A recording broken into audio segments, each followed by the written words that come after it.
أعوذ بالله من الشيطان الرجيم.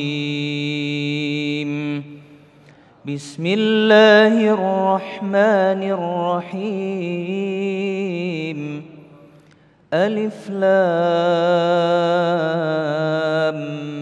ميم صاد.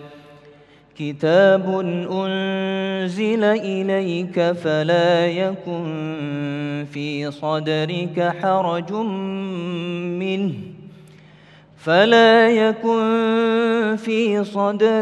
حرج منه لتنذر به وذكرى للمؤمنين.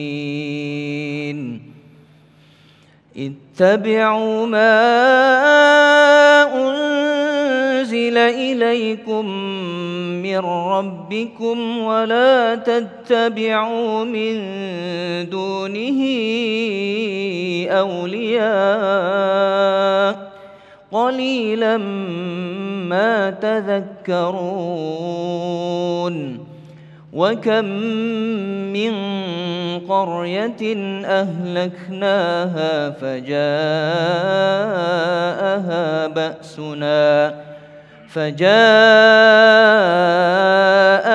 بأسنا بياتا أو هم قائلون. فما كان دعواهم إذ جاءهم بأسنا إلا أن قالوا إنا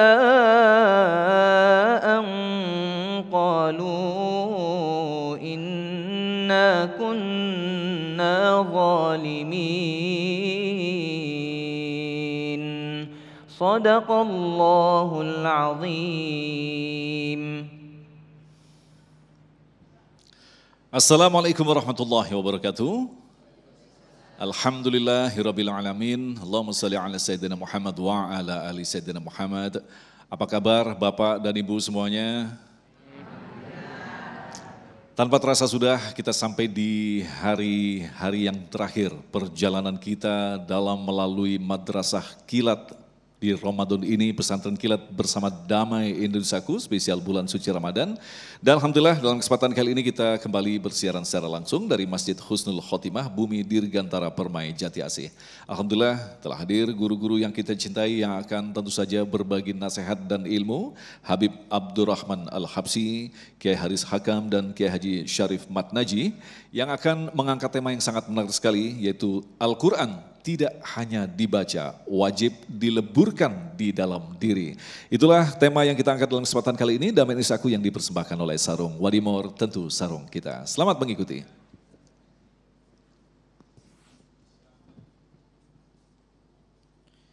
Bismillahirrahmanirrahim.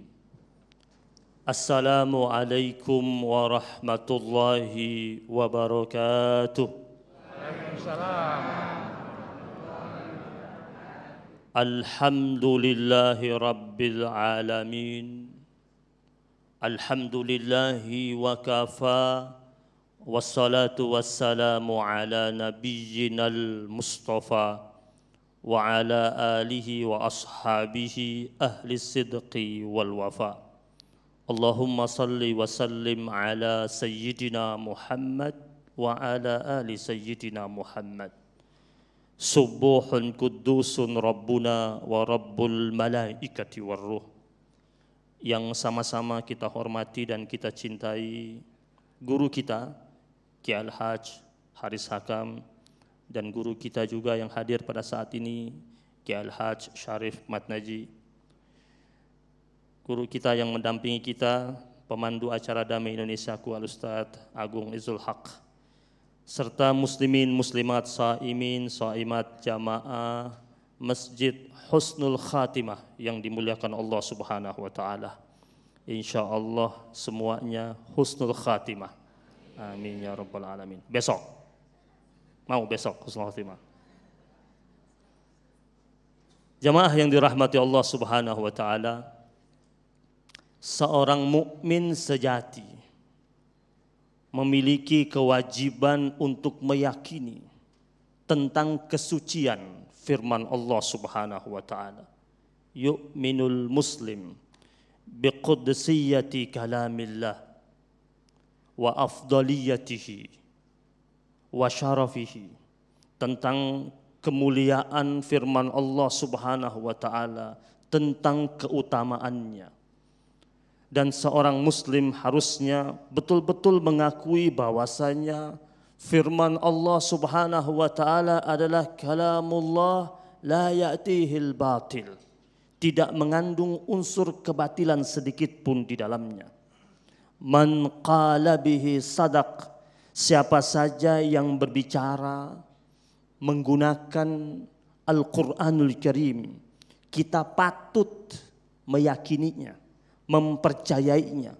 Yang kita percayai bukan orangnya tetapi firman Allah yang keluar melalui lisannya. Wa man hakama bihi adal, siapa saja yang menegakkan hukum merujuk kepada Al-Qur'an, bersandarkan kepada Al-Qur'an, pasti keadilan bakal ditegakkan. Bukankah Allah Subhanahu wa taala berfirman, "Alaihissallahu bi ahkamil hakimin." Allah sebaik-baiknya hakim. Al-mutamassikuna bihi najun faizun. Orang yang berpegang teguh dengan Al-Qur'an, dia pasti akan mendapatkan keselamatan. Orangnya pasti akan mendapatkan kemenangan dan keberuntungan. Wal mu'riduna anhu khasirun. Orang yang berpaling dari Al-Qur'an tentu dia akan menuai kerugian demi kerugian dalam hidupnya di dunia bahkan sampai di akhirat. Sebagai hamba Allah Subhanahu wa taala, tentu hal ini menjadi kewajiban kita yang telah menyatakan diri kita beriman kepada Allah dan Rasul-Nya. Dan salah satu bukti keimanan itu kita tunjukkan dengan meyakini tentang Al-Quran sebagai firman Allah Subhanahu wa taala. Di dalam Al-Quran Allah Subhanahu wa taala menegaskan kepada kita bahwasanya orang-orang yang beriman itu adalah mereka yang amanu billahi wa rasulihi. Orang-orang yang beriman itu adalah mereka yang aminu billahi wa rasulihi, yang beriman kepada Allah dan Rasulnya. Kemudian mereka mengimani tentang Al-Quran yang turun kepada Rasulullah sallallahu alaihi wasallam. Beriman kepada Allah, beriman kepada Rasulnya, beriman kepada Al-Quran yang Allah turunkan kepada Rasul, beriman kepada kitab sebelum Al-Quran yang telah Allah turunkan kepada Rasul-Rasul sebelumnya. Dan Allah katakan, wa man yakfur billahi wa malaikatihi wa rusulihi. Barang siapa yang ingkar sama Allah Subhanahu wa taala, ingkar kepada malaikatnya, ingkar kepada Rasulnya, ingkar kepada kitab yang telah Allah turunkan, ingkar kepada hari akhir, faqad dalla dalalan ba'ida. Maka orang-orang seperti ini akan berada pada kesesatan yang nyata. Jamaah yang dirahmati Allah Subhanahu wa taala. Ramadan bulan mulia. Ramadan Allah hadirkan keberkahan. Dan penyebab berkahnya Ramadan disebabkan Allah turunkan Al-Quran di bulan Ramadan. Di mana Allah berfirman dalam surat Ad-Dukhan, Inna anzalnahu fi lailatin mubarakatin inna kunna munzirin. Sesungguhnya kami Allah Subhanahu wa taala telah menurunkan Al-Quran pada malam yang penuh keberkahan. Inna kunna munzirin. Sesungguhnya kami Allah senantiasa memberikan peringatan demi peringatan. Malam Ramadan menjadi malam yang penuh keberkahan disebabkan Al-Quran diturunkan. Maka kita sebagai hamba Allah yang beriman, jika kita ingin mendapatkan percikan keberkahan dari bulan suci Ramadan, maka sejatinya kita dekat dengan Al-Quran. Salah satunya berusaha semaksimal mungkin untuk tilawatul Quran setiap hari di bulan suci Ramadan. Bukankah Al-Quran nanti akan datang sebagai pemberi syafaat buat kita? Dalam riwayat hadis Imam Muslim dan Imam Bukhari, di mana Rasulullah sallallahu alaihi wasallam berpesan, "Iqra'u al-Qur'an fa innahu ya'ti yaumal qiyamati syafi'an li ashabihi. Bacalah kalian Al-Quran, kata Rasul. Karena itu Al-Quran nanti datang pada hari kiamat sebagai syafi'an li ashabihi, sebagai pemberi syafaat bagi orang-orang yang senantiasa mengkhususkan waktu mereka bersama Al-Quran. Al-Quran sebagai penerang bagi jiwa-jiwa mereka yang membacanya. Rasul pernah berpesan kepada para sahabat-sahabatnya, kata Nabi, innal quluba tasda'u kama yasda'ul hadid. Sesungguhnya hati-hati manusia ini dapat berkarat sebagaimana berkaratnya besi. Kita ini manusia, Allah anugerahkan hati yang merupakan filter. Hati ini dia membisikkan nilai kebenaran, kejujuran, kepatuhan, ketaatan, kesucian.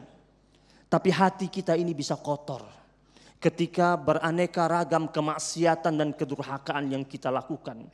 Dan Nabi mengatakan hati manusia itu dapat berkarat sebagaimana berkaratnya besi. Besi jika berkarat, jika dibiarkan dia akan keropos dan habis. Hati manusia, kata Nabi, jika berkarat, jika tidak cepat-cepat diobati, hatinya tidak akan jadi berkilat kembali. Hatinya susah untuk menerima hidayah dari Allah Subhanahu wa taala.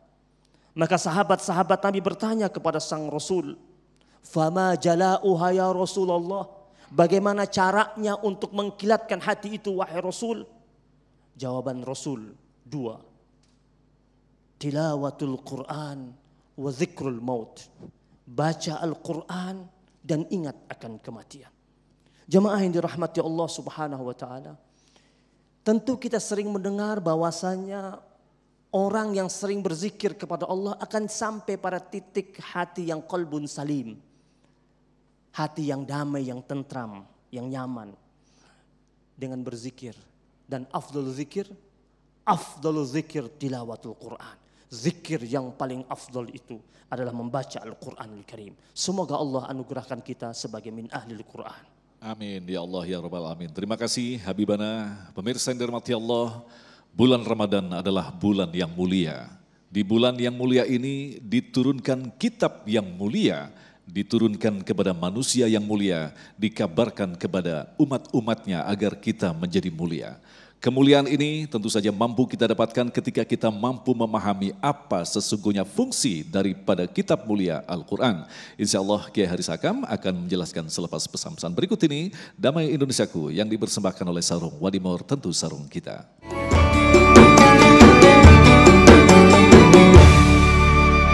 Terima kasih pemirsa, dan masih bersama kami Damai Indonesiaku yang mengangkat tema tentang Al-Quran. Jangan sekedar dibaca tetapi dileburkan ke dalam diri kita. Nah, kita tentu saja akan bisa memahami ketika kita mengetahui fungsi daripada kitab suci Al-Quran. Kiai Haris Hakam, silakan.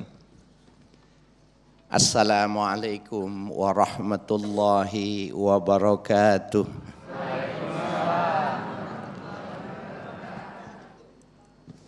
Bismillahirrahmanirrahim. Nahmaduhu hamdan yuwafi ni'amahu wa yukafi mazidah. Subhanalladzi 'allamal insana hatta 'alimahu wa wahhadah.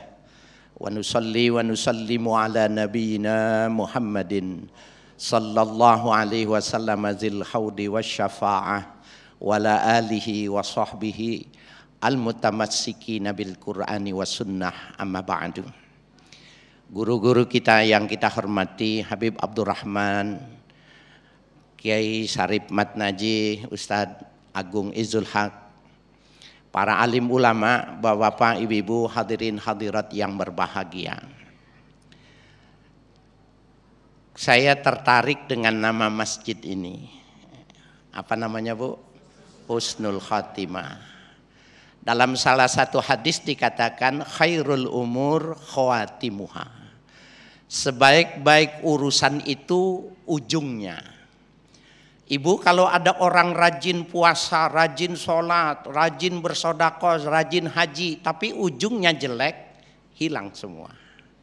Tapi ada orang sebaliknya, tidak bagus, tidak sempurna, tetapi ujungnya bagus, maka dia jadi orang baik. Itu namanya husnul khatimah. Ibu pengen husnul khatimah, Bu? Bapak pengen husnul khatimah, nih lagi Ramadan, mudah-mudahan dicatat. Mau, Pak? Sederhana saja, baca Quran dan amalkan Quran. Cuma itu aja resepnya.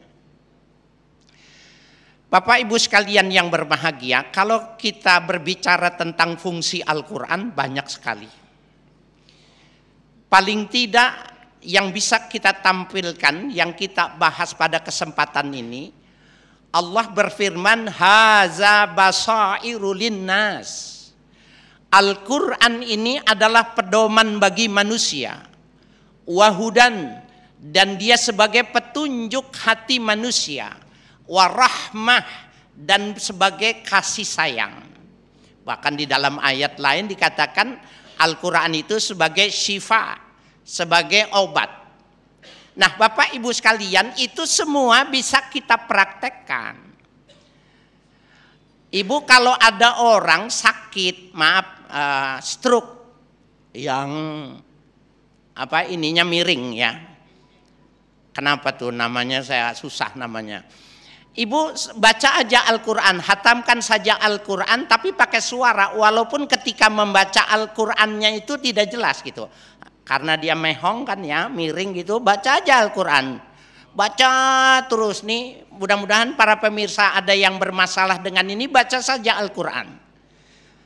Karena Al-Quran sebagai sifat, maka nanti ada bagian ayat yang sebenarnya memang ketika dia baca Allah turunkan menjadi sifat. Jadi syifa oleh ulama itu bukan cuma syifa fis sudur, obat dalam hati, riya, sum'ah, ujub, bukan cuma sekedar itu. Baca aja terus maka insya Allah bisa kembali. Ini namanya membaca Al-Quran tetapi kita menerjemahkan ke dalam bahasa gerak. Kita terjemahkan dalam kehidupan kita. Bapak Ibu sekalian yang berbahagia, kalau dia sebagai petunjuk, maka sebenarnya orang yang pengen selamat baca saja Al-Quran. Sampai-sampai kalau dia mendapatkan hidayah, Bapak Ibu sekalian, itu hidayah adalah sekaligus tasbih. Di dalam ayat lain ini, di dalam munasabatul ayah, munasabah bainal ayat, salah satunya itu bahwa ayat yang berkenaan dengan hidayat itu berkaitan dengan tasbih.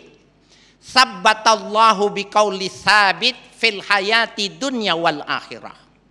Allah lah yang mengokohkan kaki kalian, jiwa kalian di dunia maupun di akhirat. Itu maknanya apa? Di dunia dia dapat petunjuk sehingga dia tidak salah jalan. Yang kedua, bahwa tasbih di situ Bapak Ibu sekalian, ketika kita mau meninggal, maka lidah kita mudah mengucapkan la ilaha illallah bagi orang yang biasa membaca Quran. Lalu maknanya apa? Fil akhirah.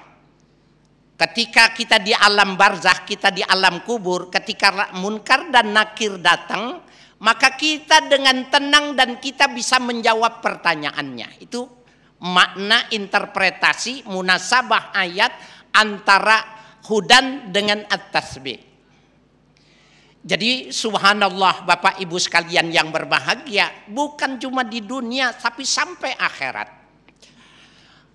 Jangan dikira ya kalau orang banyak ibadah kemudian dia bisa masuk surga, belum tentu. Siapa yang tidak kenal dengan Alqamah?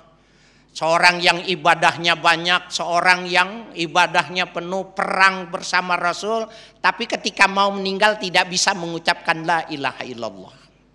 Nauzubillah min dzalik. Kenapa? Sebabnya gara-gara lebaran. Ibu udah tahu sebabnya? Belum? Mau tahu nggak? Mau tahu aja apa mau tahu banget? Bapak Ibu sekalian yang berbahagia, Alqamah itu punya ibu dan dia punya istri. Maka dia mau lebaran dia beli hadiah, cuma bungkusannya sama.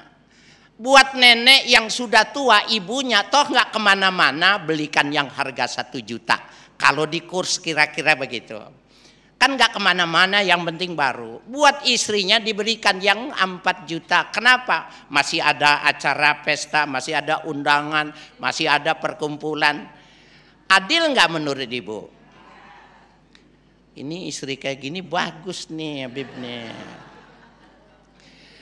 Ibu sebenarnya bisa dipertimbangkan yang semacam itu. Cuma salahnya itu bungkusannya sama. maka buat istrinya diberikan kepada ibunya. Ibunya ketika buka langsung didekap. Alhamdulillah nah, inilah yang selama ini mama pingin. Bapak ibu sekalian yang berbahagia, ketika di rumah barulah Alqamah tahu ternyata salah kasih.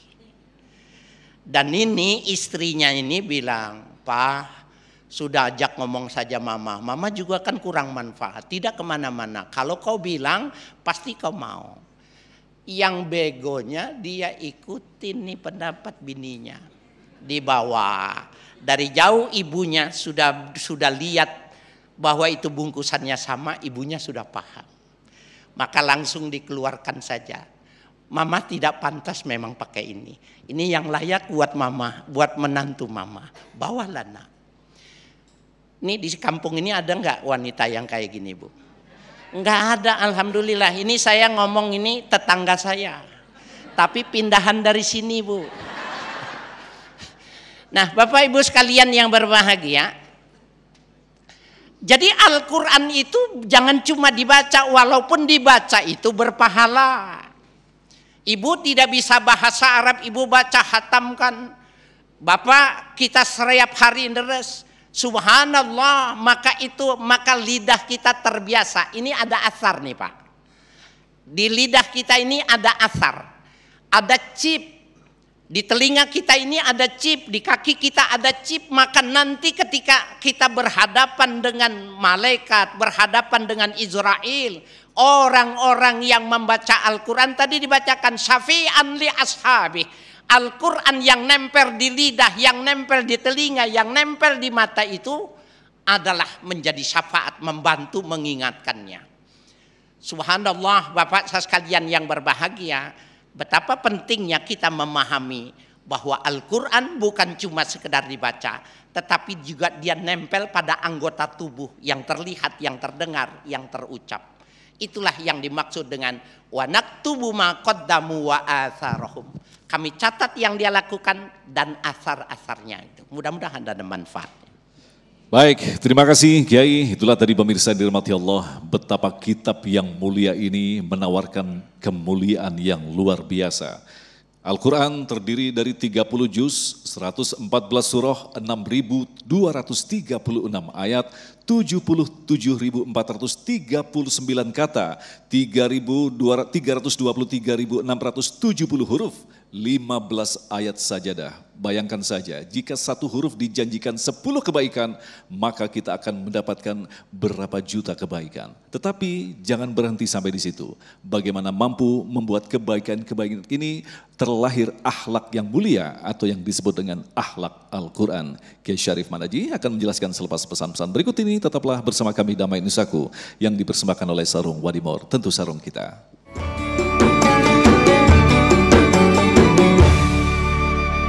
Baik, kita kembali bersama Damai Nusaku yang mengangkat tema yang sangat menarik sekali, bagaimanakah kita menjadikan Al-Quran sebagai bagian daripada kehidupan kita.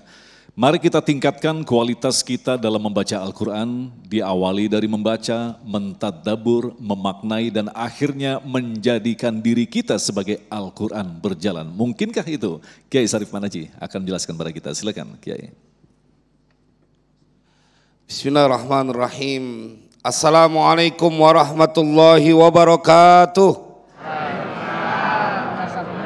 Alhamdulillahi rabbil alamin. Allahumma salli wa sallim ala sayyidina Muhammad wa ala ali sayyidina Muhammad. Amma ba'du, ayyuhal jam'ul karim, para pengharap ampunan dan keridhaan dari Allah Subhanahu wa ta'ala, pemirsa TV One dimanapun berada yang semoga senantiasa dalam penjagaan Allah. Terkhusus juga hadir yang mulia Al-Habib Abdurrahman Al-Habsyi, guru kita Al-Mukarram Kiai Haji Haris Hakam, serta host kita yang keren Ustadz Agung Izzul Haq, yang semoga terus diberikan keistiqomahan hingga akhir hayat. Jamaah sekalian berbahagia, berbicara tentang Al-Quran maka membutuhkan banyak energi.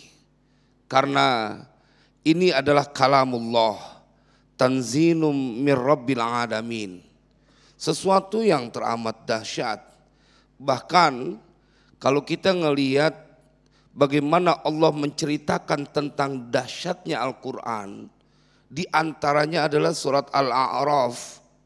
Pada 3 ayat sebelum ditutup itu surat Al-A'raf, kita akan temukan bagaimana Allah menceritakan tentang Al-Quran. Wa idza quri'al Qur'anu fastami'u lahu wa ansitu la'allakum turhamun. Sampai di sini kita akan dibuat berkali-kali berdecak tentang kedahsyatan Al-Quran. Mulut ente enggak baca Al-Quran, enggak. Mata ente enggak perlu lihat mushaf.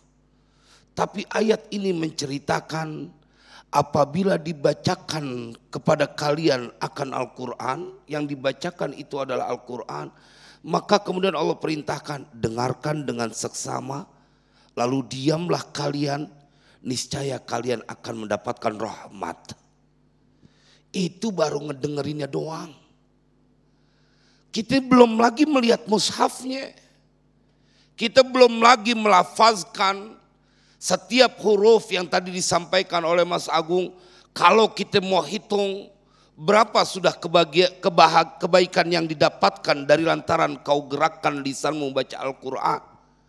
Baru ngedengerin aja udah dapat rahmat Allah.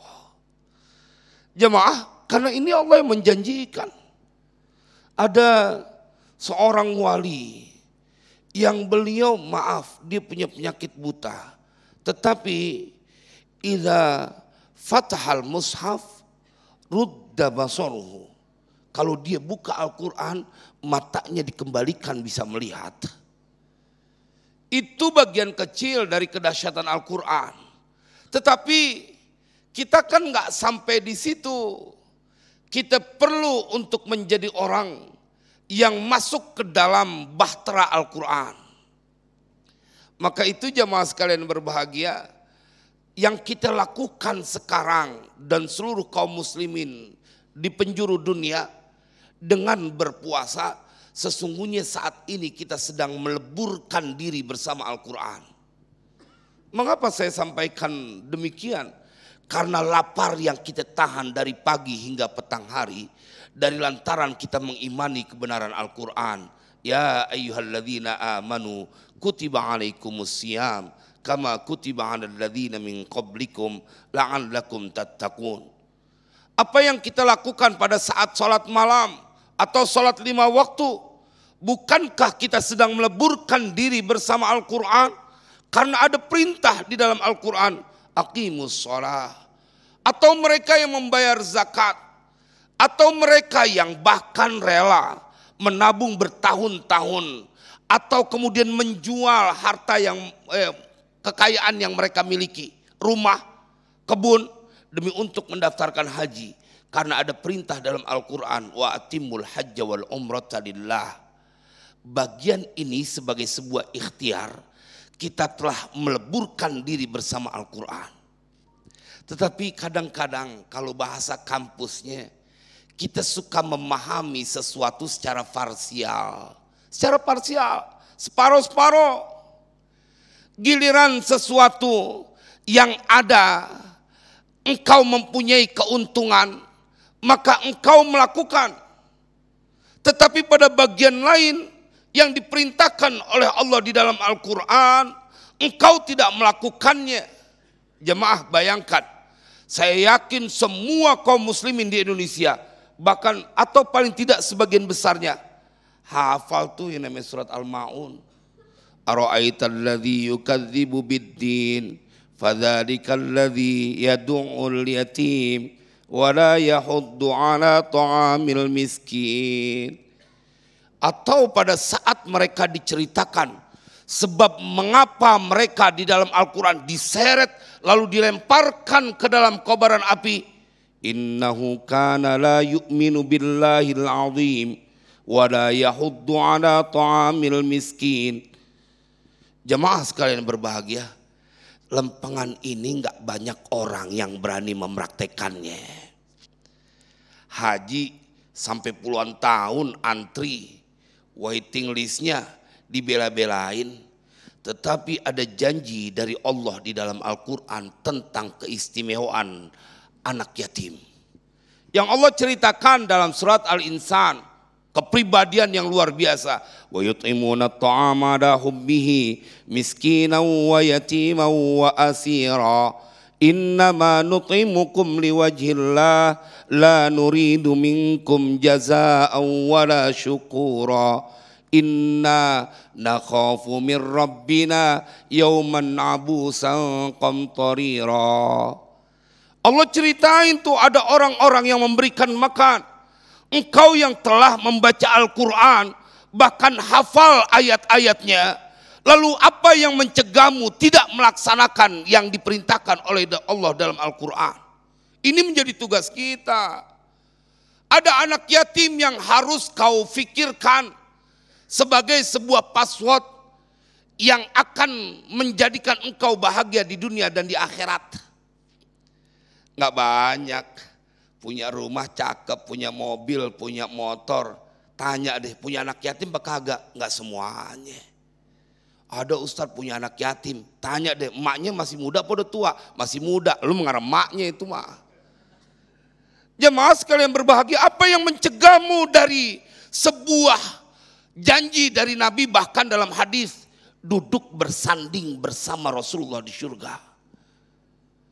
Ente yang nahan lapar dari pagi sampai sore mengimaninya, masa mendapatkan keselamatan dari lantaran memberikan makan anak yatim, menanggung mereka, kemudian engkau tidak mau mengerjakannya?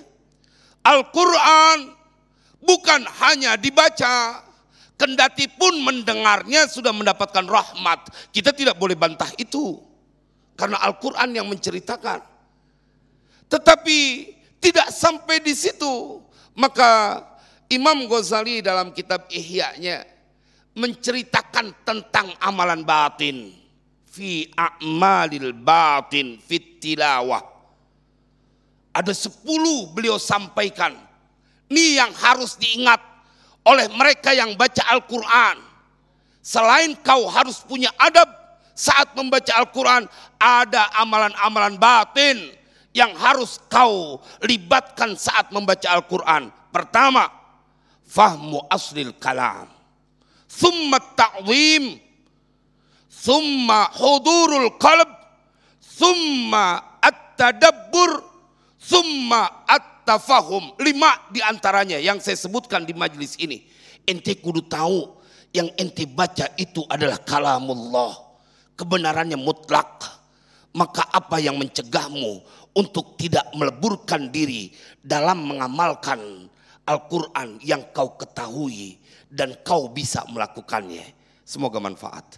Terima kasih Kiai, luar biasa sekali paparan dari guru-guru yang kita cintai tadi, yang memberikan gambaran betapa kita di dunia ini diberikan waktu sementara sekaligus diberikan petunjuk yang sangat istimewa, yang luar biasa, itulah Al-Quranul Karim. Dan insya Allah untuk melengkapi tema bahasan ini kita telah persiapkan 3 penanya yang tentu saja nanti akan dijawab oleh guru-guru kita selepas pesan-pesan berikut ini. Damai Indonesiaku.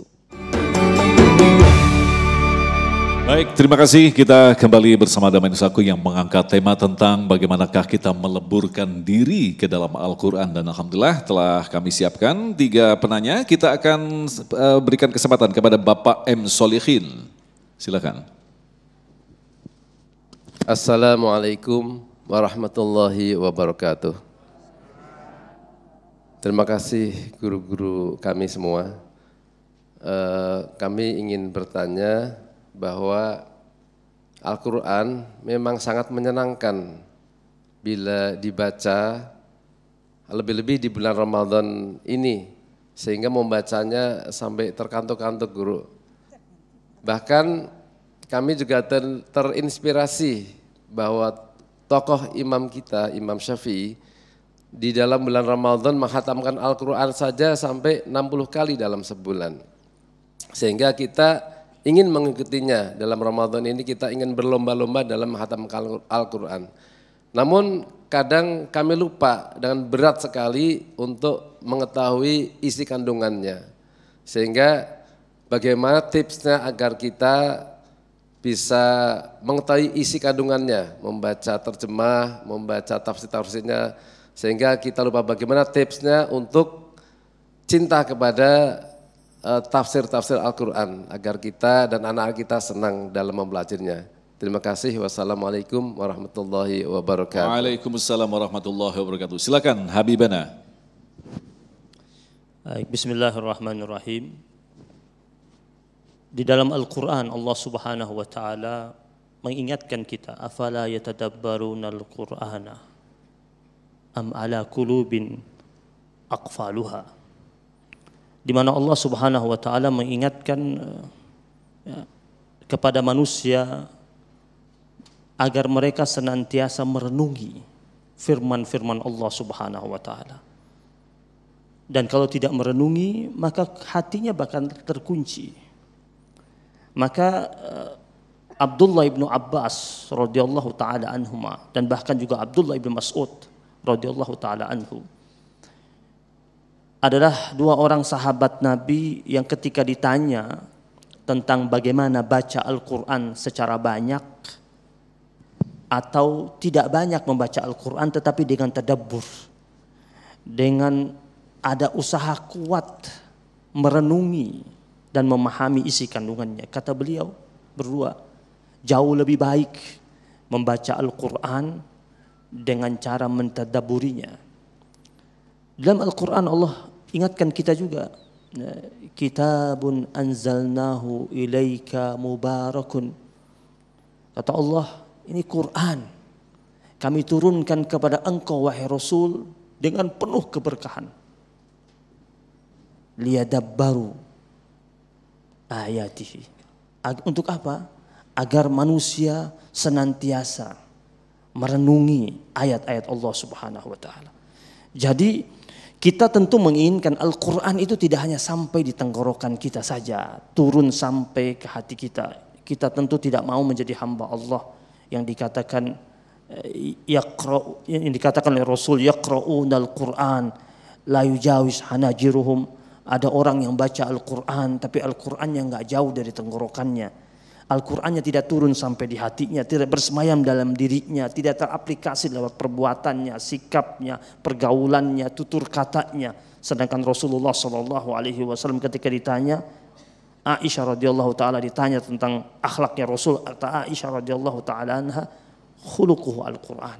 Akhlaknya Nabi itu Al-Quranul Karim. Tentu kita berharap mudah-mudahan kita dapat melakukannya lewat usaha yang serius dalam keseharian kita. Wallahu a'lam. Jadi yang ditanyakan tadi adalah tipsnya, tips yang agar kita bisa mentadabbur apa nih Bib? Pengajian, belajar bahasa Arab atau seperti apa? Tips yang paling utama yang harus kita lakukan adalah kita berusaha duduk di majlis-majlis ilmu yang di dalamnya ada kajian untuk memahami firman Allah Subhanahu wa taala. Untuk memahaminya belajar bahasa Arab. Ya. Di mana Allah Subhanahu wa taala menyatakan bahwasanya Al-Qur'an itu turun bilisanin arabiyyin mubin. Al-Qur'an itu turun dengan menggunakan lisan Arab. Ya, maka baca Al-Qur'an yang sesungguhnya itu bukan baca Latinnya. Jadi baca bahasa Arabnya. Kalau kita ingin bisa mentadabburi Al-Qur'an, tentu kita harus fahami bahasa Arabnya itu. Setidaknya ini yang sederhana. Kita lihat Quran terjemah, kita baca Qurannya, kita baca ayat-ayatnya, terus kita tengok artinya. Setiap kita baca 10 ayat, lihat artinya. Setiap kali baca 10 ayat. Dulu di pesantren itu ada pelajaran namanya pelajaran terjemah. Itu santri biasanya apa? Dia baca 10 ayat, dia lihat artinya. Dia ulangi sampai 10 kali. Setelah berikutnya dia baca 10 ayat itu, dia tutup terjemahannya. Sambil dia tebak-tebak artinya. Perlahan-lahan. Awal-awalnya dia hanya mampu nangkap mungkin 30%. Naik 40%. Naik 50%. Alhamdulillah kalau dia sudah sampai pada 80%. Alhamdulillah berikutnya ketika dia baca Quran, dia sudah mulai mengerti isi kandungan Quran. Perlahan-lahan. Baik, terima kasih. Selanjutnya Ibu Nurdiana. Bismillahirrahmanirrahim. Assalamualaikum warahmatullahi wabarakatuh. Saya ingin bertanya Ustadz, yang pertama mungkin hampir sama dengan penanya pertama, bagaimana cara kita orang awam memahami arti Al-Quran sedangkan kita tidak tahu artinya. Tapi banyak juga orang-orang yang sudah paham seperti ustadz-ustadz, para ulama yang memahami Al-Quran itu dengan berbeda-beda pemahaman, dengan dalil-dalil yang berbeda. Akhirnya kita yang di bawahnya ini sebagai orang awam bingung mau ikut kemana. Nah langkah kita ini seperti apa sebaiknya? Terima kasih. Terima kasih, ini pertanyaan menarik sekali. Silakan Kiai Haris. Ibu bikin gara-gara nih pertanyaan. Mancing-mancing Ibu. Bapak Ibu sekalian yang berbahagia, ada korelasi dengan pertanyaan yang pertama. Memang kalau kita tanya kepada Nabi, ada hadis yang mengatakan al-ilmu bitta'allum. Ilmu itu harus dengan belajar. Nah, ada yang mengatakan ini hadis mauquf sampai kepada Ibnu Mas'ud. Nah, yang jadi titik masalah ketika kita belajar Bapak Ibu sekalian, sekarang ini kan tafsir-tafsir yang sudah berbahasa Indonesia sudah banyak ya. Profesor Quraisy Shihab, Bahtiar Surin, Buya Hamka, itu kalau kita mau mempelajarinya itu baca ya 10 sampai 15 dipahami berulang-ulang, dan tafsir itu ternyata setiap kali baca naik, setiap kali baca pemahaman kita bertambah. Kemudian tentang ibu sekalian yang berbahagia, Al-Quran itu memang seperti kristal di atas ibu itu. Jadi kalau tidak dia kena lampu dari sisi mana, maka dia akan menampilkan warna. Ada orang di sisi tertentu lihatnya biru, ungu, kuning, merah. Itulah Al-Quran. Jangankan penafsirannya Bu, bacaannya saja bermacam-macam. Nah ini menunjukkan sebagai hasanah kekayaan Al-Quran sebagai sebuah mukjizat. Dia berbeda tetapi secara substansi tidak berubah dari sisi bacaan. Yang kedua dari sisi penafsiran. Yang berubah itu bukan Qurannya Bu, tapi penafsirannya yang berubah. Nah ini memang satu hal yang masalah. Saya kasih contoh yang Ibu tanyakan ini. Fankihu ma taba lakum minan nisa'i masna wa thulatsa wa ruba'. Itu terjemahan dan tafsir yang umum itu, nikahilah wanita yang kau cintai itu 2, 3 dan 4. Itu kalau menurut Imam Daud Az-Zahiri, wahu di situ ditambah.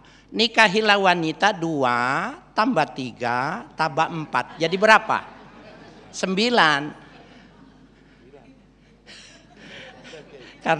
Karena Ustadz nengok, saya tadi lihat Habib apa ini nengok duluan. Ustadz kalau 9 kira-kira gimana? Ya 2 aja susah. Bapak Ibu sekalian yang berbahagia, itu kan penafsiran Bu. Maka kita sebagai orang Indonesia yang oleh pendahulu kita sudah diawalkan, sudah ada pilihan bahwa mereka diarahkan memilih kepada mazhab Imam Syafi'i. Ikuti saja pemahaman itu. Biarkan saja wacana berbeda. Karena memang Allah menciptakan setiap sesuatu itu tidak sama. Jadi kalau semuanya sama seragam, kita berhenti saja menyembah Tuhan. Kenapa? Dia keterbatasannya punya keterbatasan. Wa khalaqa kulla syai'in azwaj.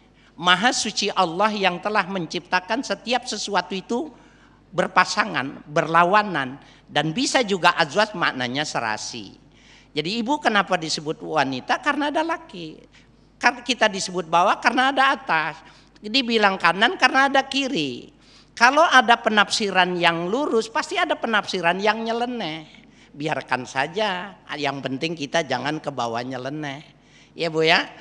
Nah, tapi ada orang yang mau menafsirkan mengikuti pemahaman yang Daud Az-Zahiri dengan cara mentaklid. Nah, itu dalam bahasan sendiri Bapak Ibu, nanti musik rumah saya kita pelajari khusus. Nah, Kiai sebagai orang awam, lantas sebagai entry point untuk masuk ke dalam Al-Quran, penafsiran atau terjemahan seperti apa yang sebaiknya kita baca? Iya, Bapak Ibu sekalian yang berbahagia. Kalau kita beli kitab itu pasti penulisnya itu di belakangnya itu menuliskan Al-Maliki, Asy-Syafi'i, ya Al-Hambali, maka kita milih saja keterbatasan kita. Toh kita buka umpamanya, maaf nih bapak-bapak ibu-ibu, yang hanya untuk mengamalkan dan menafsirkan ke dalam bahasa tubuh, ke dalam bahasa gerak, pilih saja yang bermazhab Syafi'i. Berbeda dengan kalau seperti guru-guru, dosen, mau tidak mau dia harus mengeksplor semua perbedaan. Baik, terima kasih Kiai. Kita masih menyimpan satu lagi pertanyaan, tentunya kita akan jawab selepas pesan-pesan berikut ini. Tetaplah bersama kami, Damai Indonesiaku.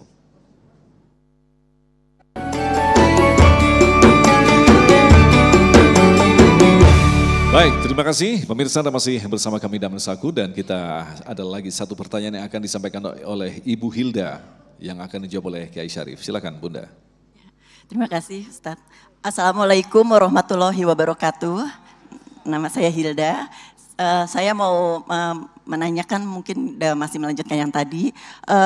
Hati itu bisa kotor tadi dikatakan, dan bisa keropos ibaratnya besi kalau kita tidak membaca Al-Quran. Berarti kalau misalnya kita itu suka ngantuk, suka males, atau itu berarti itu akibat dosa yang kita jalankan sehari-hari ini ya Ustadz ya. Kalau misalnya itu apa kira-kira ayat yang bisa membuat kita tuh terus semangat untuk selalu bersama Al-Quran? Itu aja. Baik, terima kasih. Tapi memang benar Kiai, justru ngantuk itu pada saat kita memulai membaca Al-Quran. Ini kayaknya banyak jin yang harus diru'yah ini kayaknya. Silakan Kiai. Ya itu manusiawi ya Ibu, terjadi pada siapa saja. Tetapi kita juga harus melihat sebuah kenyataan ketika mengapa seorang ibu tidak pernah lelah saat dia menggendong bayinya. Ketika suami menggendong 2 jam lelah, tapi seorang ibu tidak pernah lelah. Kita tanya, apa yang menyebabkan seorang ibu kuat? Kalau seorang suami menggendong bayi itu dengan tenaga, tetapi seorang ibu menggendong bayinya dengan cinta. Karena cinta tidak cepat melahirkan lelah. Cinta tidak pernah dia menjadi orang yang mudah untuk berputus asa. Sama seperti seorang ibu yang di tengah malam terjaga, padahal udah waktunya tidur, tapi karena demi menjaga anak yang sedang sakit, mata itu akan tetap kuat terbuka karena ada sang kekasih, buah hati. Nah, jadi ini menjadi jawaban ketika ada yang mengatakan ini adalah Utsman bin Affan. Ketika engkau ingin mengetahui kebersihan hati, kualitas bersihnya hati seseorang, lihatlah bagaimana mereka memperlakukan Al-Quran. Ketika mereka mudah menjadi lelah, atau mereka kemudian hanya seperlunya saja, sebenarnya jawaban jujur dari ibu tadi menjadi menohok buat kita semuanya. Jangan-jangan kitanya masih banyakkan dosa. Sama seperti Imam Hasan Al-Basri, beliau ketika memberikan nasihat kepada murid-muridnya, bila engkau luput sholat malam, maka ketahuilah di siang hari ada dosa yang kau lakukan, sehingga engkau tidak mendapatkan, tidak layak mendapatkan hidangan dari Allah, yaitu sholat malam. Sama ketika engkau membaca Al-Quran, ketika Allah sampaikan juga dalam Al-Quran, inna hadhi tadhkirah faman sya'at takhada ila rabbi sabila wa ma tasha'una illa ayyasha Allah. Ini kita para penghafal Al-Quran, kalau udah sampai pada bacaan ayat ini, begitu ngeri, ketakutan. Kalau kita kemudian ada sehari tidak membaca Al-Quran, jangan-jangan bukan karena ente nggak mau baca Al-Quran, Al-Quran yang nggak mau dibaca sama ente. Oh iya Pak, karena ini kelewat mulia kalamullah, orang-orang pilihan yang mereka berinteraksi dengan Al-Quran. Bayangkan tadi disampaikan hadisnya dalam Sahih Muslim, suruh baca Al-Quran, iqra'ul Qur'ana fa innahu ya'ti yaumal qiyamati syafi'an li ashabi. Ya Rob, mari kita telaah sejenak saja hadis ini. Ente baca Al-Quran, itu Al-Quran nanti nolongin ente di yaumil qiyamah, nggak bakal susah. Maka kalau tadi kita mau fair-fairan, apa yang menjadi penyebab kita sulit untuk membaca Al-Quran adalah karena diri kita masih terlalu berkutat dengan urusan dunia yang bersifat duniawi. Tapi kalau pikirannya akhirat, ini sekaligus menjadi tips Oh iya, Al-Quran nanti akan menjadi syafaat. Belum lagi seperti yang Mas Agung sampaikan, satu huruf berbagai kebaikan. Dan begitulah metode Al-Quran. Diiming-imingi dalam tanda kutip dengan hadiah-hadiah nanti di yaumil qiyamah.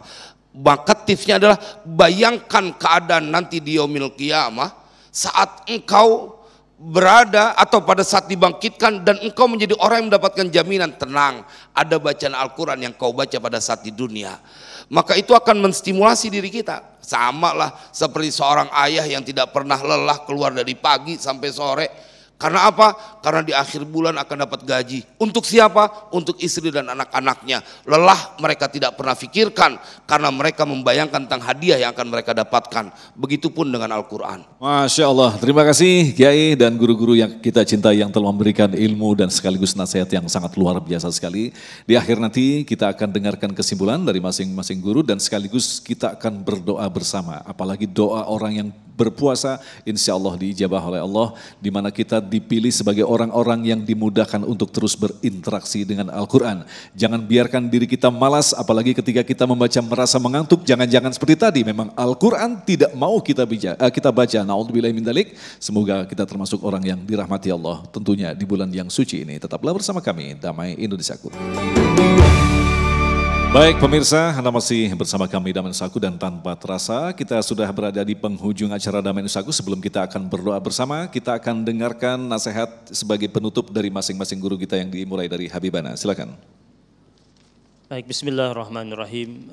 Di dalam Al-Quran, dalam surat Al-Furqan, Allah Subhanahu wa taala berfirman, wa qala ar-rasulu ya Rabbi inna qaumi ittakhadhu hadzal qur'ana mahjura. Ayat ini menggambarkan tentang kekhawatirannya Rasulullah sallallahu alaihi wasallam akan kaumnya yang akan menjadikan Al-Qur'an sebagai mahjura. Ulama mendefinisikan makna mahjura itu, yang pertama, mereka tidak merenungi isi kandungan Al-Qur'an. Makna mahjura yang kedua itu, kata ulama, mereka sudah tidak patuh lagi terhadap yang hak dan yang batil. Mereka tidak lagi mau mengindahkan apa yang halal, apa yang haram. Makna mahjura yang berikutnya lagi adalah mereka tidak menjalankan hidup mereka bersandarkan dan berlandaskan Al-Quranul Karim. Bahkan makna yang berikutnya, mahjura itu artinya mereka tidak mau menjadikan Al-Quran sebagai penyembuh dalam hidup mereka, dalam jiwa mereka. Ini kekhawatirannya Rasulullah sallallahu alaihi wasallam, dan bisa saja sudah terjadi di tengah-tengah kita. Ketika kita membanggakan Al-Quran sebagai kitab suci kita, tetapi kita tidak menjalankan kehidupan kita selaras dengan Al-Quran. Kita mengatakan Al-Quran sebagai panduan hidup kita, tetapi kita tidak mengikutinya dalam tuntutan kita. Dan kita berharap mudah-mudahan kita menjadi hamba Allah yang ahlul Quran. Amin ya Allah. Kiai Harisakam, silakan. Saya ingin menambahkan dan lebih sempurna pengertian tadi Ustadz Kiai Syarif. Ibu kalau pengen kuat baca Quran itu lakukan dengan cinta. Man ahabba syai'a kathura dzikruh. Orang yang jatuh cinta itu akan sering-sering menyebut namanya. Ada bahasa yang lazim dalam bahasa Jerman, Witing Trisno Jalaran Soko Kulino. Ya. Jatuh cinta itu dari lantaran kulino, terbiasa. Saya dulu perokok, 1 hari 4 bungkus. Sekarang saya sudah berhenti. Dulu waktu pertama kali merokok itu pahit. Siapa yang bilang tembakau itu manis? Pahit itu. Berapa lama saya tahan pahit itu karena saya gengsi. Tapi pada akhirnya saya merasakan merokok itu tidak pahit. Merokok itu tidak pahit. Asik. Minuman keras coba ibu minum. Pahit, nggak enak, getir. Tapi orang yang sudah terbiasa asik. Bahkan dia tidak bisa meninggalkannya. Bagaimana dengan Al-Quran yang kita cintai, pasti kita akan sebut-sebut terus namanya. Nah itulah yang dikatakan bahwa kita harus biasa, membiasakan. Terus ini kan gara-gara setan gepeng nih yang bikin masalah. Ya Bib ya. Yang bikin kita kacau dalam semua hal ini setan gepeng nih. Ini memang harusnya dibuang nih. Buang ke kanan, buang ke kanan. Jadi mudah-mudahan ya apa yang saya sampaikan terserap intisarinya. Terima kasih Kiai Sarif.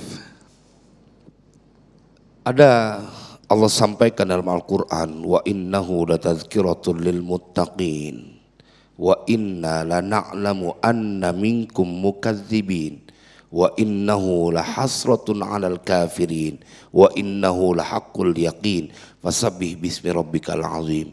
Jelas breakdownnya. Al-Quran itu adalah peringatan buat orang-orang bertakwa.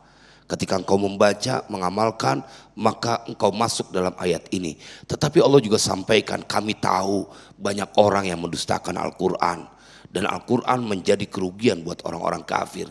Karena itu pilihan ada pada diri kita.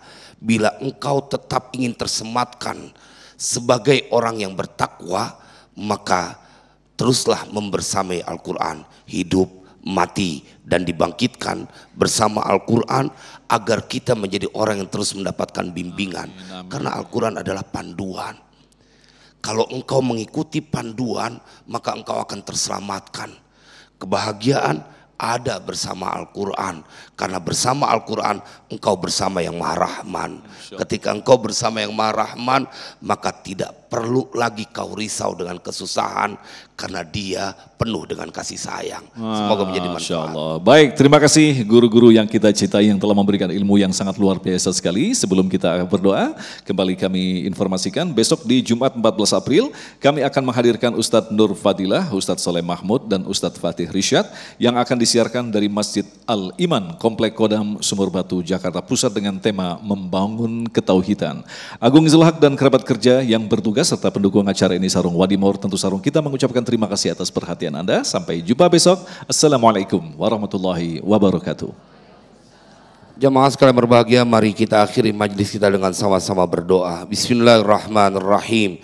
Alhamdulillahirabbil alamin. Allahumma salli wa sallim ala sayyidina Muhammad wa ala ali sayyidina Muhammad. Allahumma inna nas'aluka ridhaka wal jannah wa na'udzubika min sakhatika wan nar. Allahumma innaka anta afuun karim tuhibbul afwa fa'fu anna ya karim ya Rahman ya Rahim. Di bulan yang mulia ini kami meminta bermunajat kepadamu ya Allah. Jadikan bumi pertiwi ini diwarnai dengan keberkahan Al-Quran. Ilahana ya Rabbana, jadikan kaum muslimin dan muslimat di negeri ini hatinya condong kepada Al-Quran, membaca dan mengamalkan Al-Quran. Ilahana, seperti engkau telah ikat puasa kami dengan perintah di dalam Al-Quran, maka ikatlah kebersamaan kami kelak sampai hari kebahagiaan yang tidak berkesudahan saat kami berkumpul bersama baginda Rasulullah di syurgamu. Ilahana, mohon terima puasa kami, mohon terima sholat kami. Wassallallahu ala sayyidina Muhammadin wa ala alihi wasallam walhamdulillahi rabbil alamin.